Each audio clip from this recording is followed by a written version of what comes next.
So this is May the 2nd, and had a rubbish April, well, rubbish spring really. Anyways, I've got 15 minutes, so I'm going to try and check one hive in 15 minutes. Let's see how I get on. Well, I take the roof off and it starts chucking down with rain. Anyway, one thing's amazing is that they've eaten all the food I had on top of here.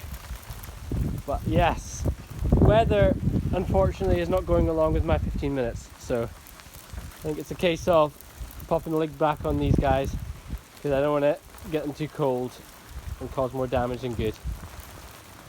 Oh well. Double rainbow!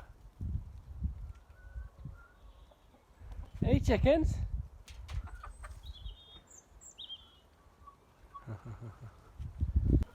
So I've just checked out all the hives, and well, just a wee peek, basically a wee 2-minute look in each hive. I left my smoker out, and anyways, they're all being fed just now. This hive here was very low in food. This hive here is doing fantastic. They've all got brood, they've all got laying queens, which is great. So wait till it's slightly warmer before I can do a full proper check at the sky tonight.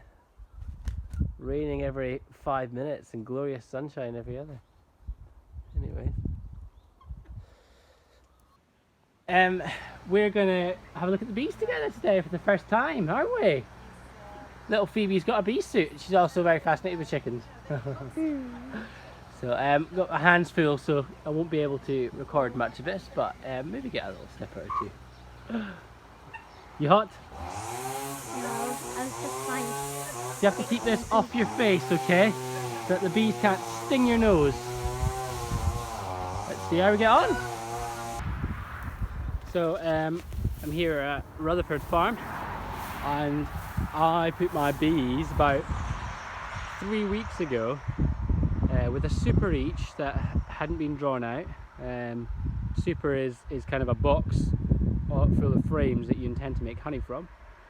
On this field, now this is buckwheat. I'll show you the buckwheat, a whole field of which. And I have been shocked about how well the bees are doing. So checked in on them today, and I'll show you my humble apiary out here. There's only 2 really of my hives, but 2 little mini nucs. I've got mated queens in them that are getting going. But anyways, these are the hives to speak of. Now this hive was actually a split at the beginning of the year. They're on deeps, which is hugely big frames.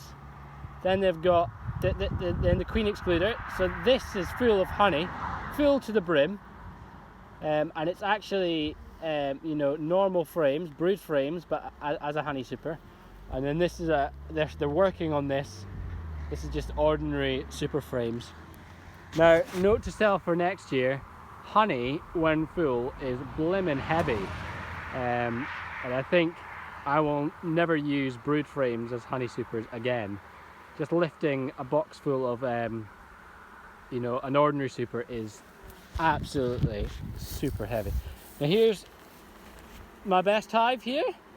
Now you got, this is brood, ordinary brood chamber, honey, but in another brood chamber. Just what I had ready. They needed frames, and I had these ready, so I put them on.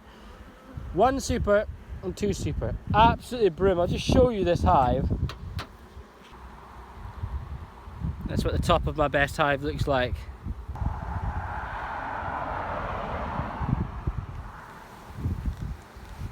There's the top of my best hive. Got a brood box, queen excluder, then 1 brood box is a honey super, and 2 medium honey supers. Absolutely full to the brim.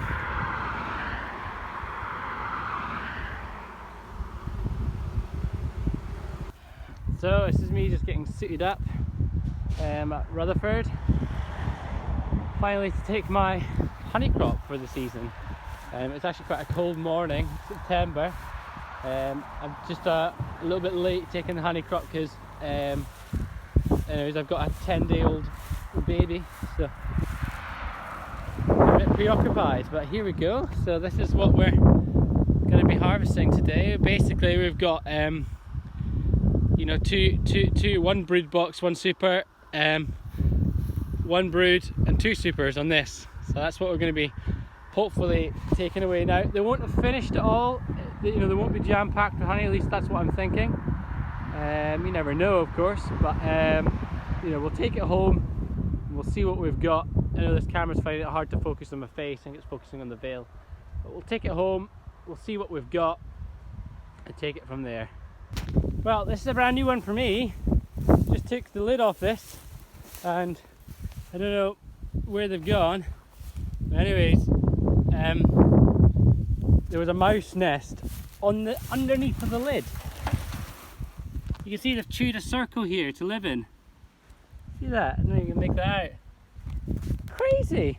You open the lift and there's a mouse nest, 2 mice right here, sitting. See them chewing.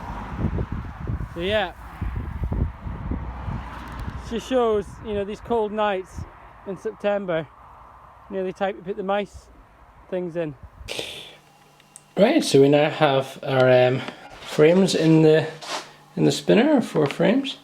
It's very time consuming using a knife. This is my first experience of doing, you know, more than just 1 or 2 frames, and anyways, I think I'm going to try one of the other methods next year. But you can see I've got 4 frames here, and so there's a direction you have to spin these. You can't just spin them either way. This will physically move either way. One way will put a lot of pressure on the comb and wreck it, and the other way will spin fine. Now let me get this right. I think so the force as this spins,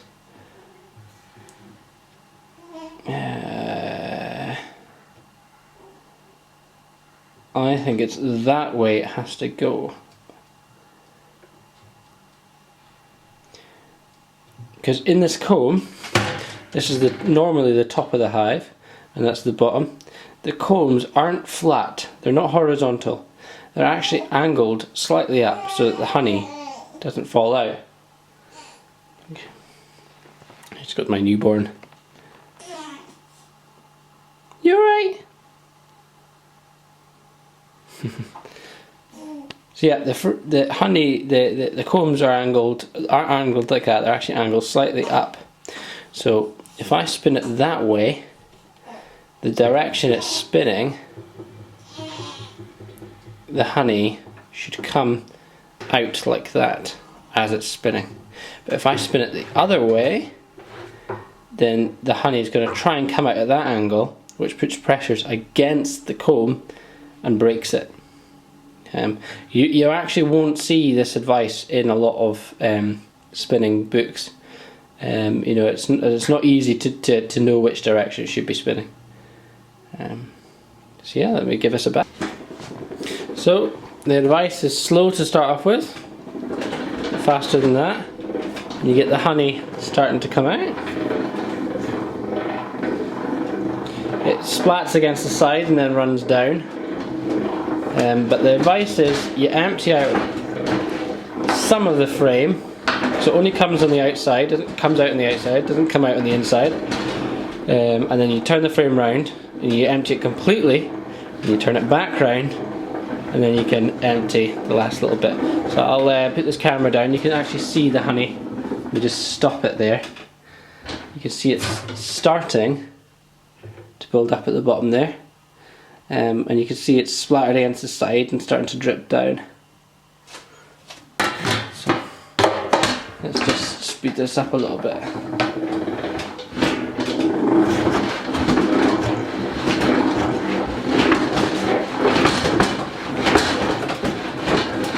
Special time, I'm just about to open the honey tap of my first little mini harvest.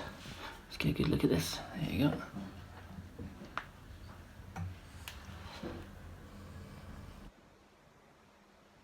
And this is just filtering. This is a double filter. There's actually 2 layers of filter, and it stops it getting clogged up. If you just had one filter, it would just get clogged up. Yeah.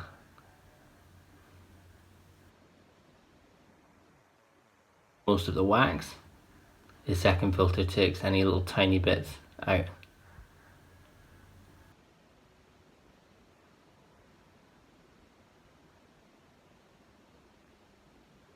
So I'm actually about halfway through my, well, probably a little bit more than halfway through my honey harvest. This is the honey I've got. You can see in the line I've got half of this bucket. So we'll see how much once I'm done goes in. But these frames is what I did first, which are standard brood frames. And what I thought I'd do is I'd show you my learning curve basically. Putting brood frames in, which are bigger than these ones, they're about twice the size, in as honey supers. I mean, it's good because you get a huge honey crop in them, but they're really hard to cut with a knife. So if you plan to take the wax cappings off with a knife, I'd recommend steering well clear of using big frames. Stick to these small frames, like this, where you can get basically the knife can get from one side all the way to the other very easily, and you can quickly get the cappings off. When you've got it on a big frame, the cappings just get clogged in the knife, and there's so much cappings. You know, this is what I filled with just that, you know, a whole bowl with just that one brood box, you know, of cappings. So it's a lot of work doing those. It's just not worth it.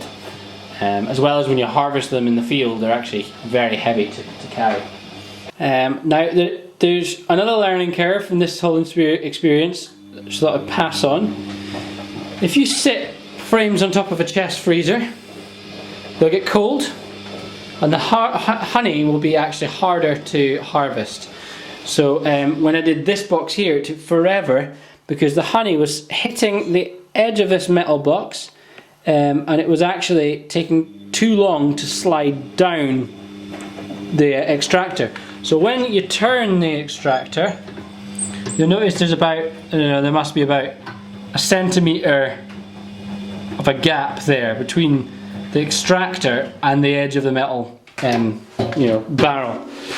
What was happening is that the honey was taking so long to go down it that the extractor couldn't turn because of the honey that was on the side of the wall. So this is going much smoother because the honey's flowing faster and it's been stored from up there, which is slightly hotter.